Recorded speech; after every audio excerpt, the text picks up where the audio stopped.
La plupart de nous, les avocats, les avocates, les juristes, on donne de notre temps. On le donne de façon différente, mais le donner pro bono, c'est presque une obligation morale. On ne laisse pas les gens sur la rue comme ça.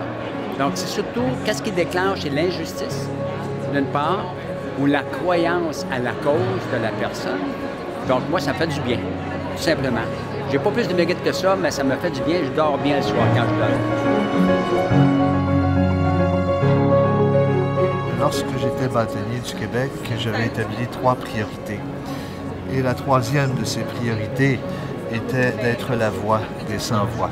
Les activités pro bono, c'est un peu une partie intégrante de notre ADN.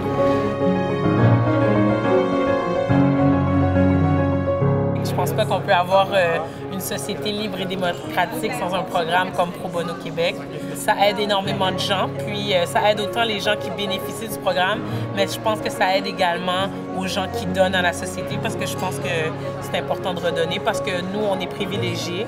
En tant qu'avocat, on a eu une formation extrêmement enrichissante, et je pense que de redonner comme on a reçu, c'est important. Je trouve que c'est une belle initiative du Barreau du Québec pour sensibiliser les membres du barreau à l'importance de s'impliquer socialement auprès de la population. Ça fait partie pour moi de l'accessibilité à la justice. Souvent, je vais rédiger les règlements généraux d'un organisme sans but lucratif ou le mettre à jour. Certains bénévoles vont aider avec les bras, ben moi j'aide avec ce que je peux faire de mieux.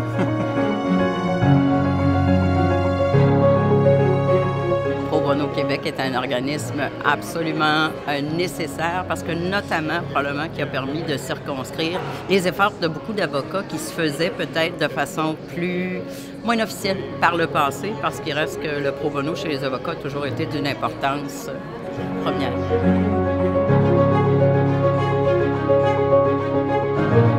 Plus la profession va bien se porter, plus il y aura de pro bono. Il va sans dire qu'on n'imposera pas aux professionnels du pro bono et soutenir un système de justice par du pro bono.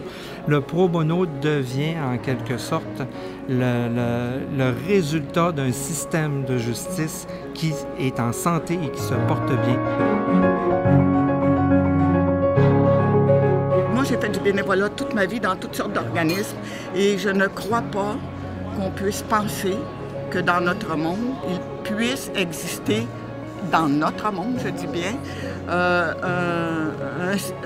quelque chose où il n'y aurait absolument pas de pro bono, où il n'y aurait pas de bénévolat. Il y a du bénévolat dans notre système partout, dans notre vie sociale, pas juste dans notre vie juridique, dans notre vie sociale, le pro bono, le bénévolat, c'est un élément de richesse sociale.